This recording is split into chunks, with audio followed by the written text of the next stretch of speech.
Welcome to this educational video lecture by Ingoli Publication. Introduction to Statistics and Biostatistics. आज की इस lecture में हम बायोस्टैटिस्टिक्स एंड रिसर्च मेथडोलॉजी के अंतर्गत आने वाले एक इम्पॉर्टेंट टॉपिक को क्रमबद्ध और गहराई से समझेंगे। सबसे पहले समझते हैं स्टैटिस्टिक्स। स्टैटिस्टिक्स वो साइंटिफिक डिसिप्लिन है जिसमें न्यूमेरिकल डेटा का कलेक्शन, ऑर्गेनाइजेशन, एनालिसिस और इंटरप्रिटेशन किया जाता है ताकि किसी प्रॉब्लम या फिनोमिनन के बारे में सही निष्कर्ष निकाले जा सकें। जब यही statistical principles biological systems, medical data और फार्मास्यूटिकल रिसर्च में अप्लाई किए जाते हैं तब उसे बायोस्टैटिस्टिक्स कहा जाता है। फार्मेसी और मेडिकल साइंसेज में बायोस्टैटिस्टिक्स का उपयोग drug formulation studies, clinical trials, bioavailability और bioequivalent studies, quality control analysis, stability testing जैसे क्षेत्रों में नियमित रूप से किया जाता है। Frequency distribution. अब हम बात करते हैं फ्रीक्वेंसी डिस्ट्रीब्यूशन की। जब रॉ डेटा बिना किसी ऑर्डर के उपलब्ध होता है तो उसे समझना और इंटरप्रेट करना कठिन होता है।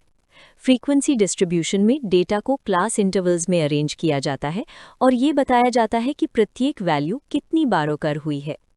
Pharmaceutical example, tablet weight variation study में जब 40 to 50 टैबलेट्स के वेट्स रिकॉर्ड किए जाते हैं तो इंडिविजुअल वैल्यूज देखने से यूनिफॉर्मिटी स्पष्ट नहीं होती, लेकिन जब वेट्स को क्लास इंटरवल्स में डिवाइड करके फ्रीक्वेंसी निकाली जाती है तो ये तुरंत स्पष्ट हो जाता है कि मेजॉरिटी ऑफ टैबलेट्स किस रेंज में है, मैन्युफैक्चरिंग प्रोसेस कंट्रोल्ड है या नहीं। इस प्रकार फ्रीक्वेंसी डिस्ट्रीब्यूशन डेटा को मीनिंगफुल स्ट्रक्चर देता है। Measures of central tendency.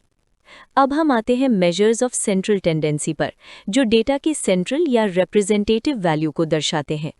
इसके 3 मुख्य प्रकार हैं: मीन, मीडियन, मोड। मीन को अरिथमेटिक एवरेज भी कहा जाता है। ये सभी ऑब्जर्वेशंस के योग को टोटल नंबर ऑफ ऑब्जर्वेशन से डिवाइड करके प्राप्त किया जाता है। फार्मास्यूटिकल एग्जाम्पल, यदि किसी ड्रग के डिसोल्यूशन टेस्ट में 5 सैंपल्स के रिलीज वैल्यूज हैं 70, 72, 74, 73, 71, तो मीन वैल्यू इन सभी ऑब्जर्वेशंस का एवरेज होगी जो ड्रग रिलीज की जनरल बिहेवियर को दर्शाती है। मीन यूजफुल होता है जब डेटा सिमेट्रिकल हो और एक्सट्रीम वैल्यूज उपस्थित न हों। मीडियन वो वैल्यू होती है जो अरेंज्ड डेटा को 2 इक्वल भागों में विभाजित करती है। यदि ऑब्जर्वेशंस में वेरिएबिलिटी अधिक हो या आउटलायर्स मौजूद हों तो मीडियन अधिक रिलायबल मेजर माना जाता है। क्लिनिकल प्लाज्मा कॉन्सेंट्रेशन डेटा में कभी-कभी किसी पेशेंट की वैल्यू बहुत अधिक या बहुत कम हो सकती है। ऐसी सिचुएशंस में मीडियन ओवरऑल रिस्पॉन्स को बेहतर तरीके से रिप्रेजेंट करता है। मोड वो वैल्यू होती है जो डेटा में सबसे अधिक बार रिपीट होती है। Pharmaceutical example, tablet hardness testing में यदि कोई हार्डनेस वैल्यू बार बार प्राप्त हो रही है तो वही मोड कहलाती है। मोड मैन्युफैक्चरिंग कंसिस्टेंसी को दर्शाने में उपयोगी होता है। Measures of dispersion. Central tendency केवल एवरेज बताती है, लेकिन डेटा कितना स्प्रेड हुआ है ये जानने के लिए मेजर्स ऑफ डिस्पर्जन की आवश्यकता होती है। डिस्पर्जन डेटा की वेरिएबिलिटी को दर्शाता है। रेंज सबसे सरल डिस्पर्जन मेजर है। ये हाईएस्ट और लोएस्ट वैल्यूज के डिफरेंस से प्राप्त होता है।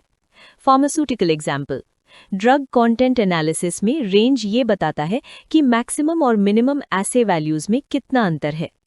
स्टैंडर्ड डिविएशन डिस्पर्जन का सबसे महत्वपूर्ण और वाइडली एक्सेप्टेड मेजर है।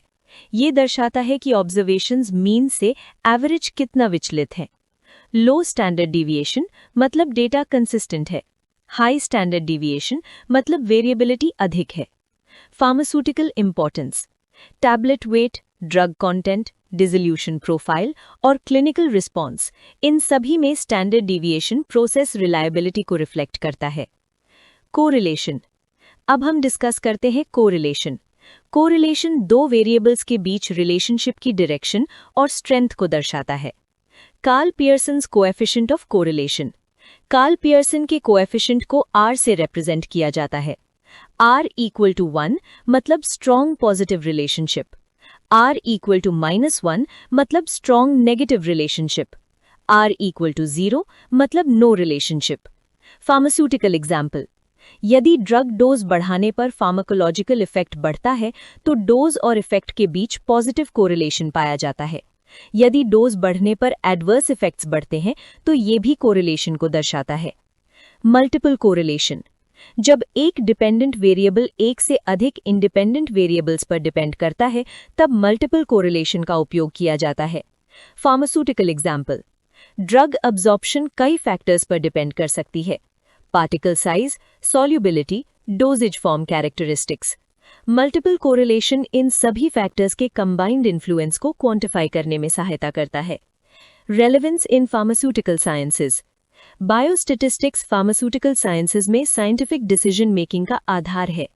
ये रिसर्च फाइंडिंग्स को रिलायबल, रिप्रोड्यूसिबल और इंटरप्रेटेबल बनाता है।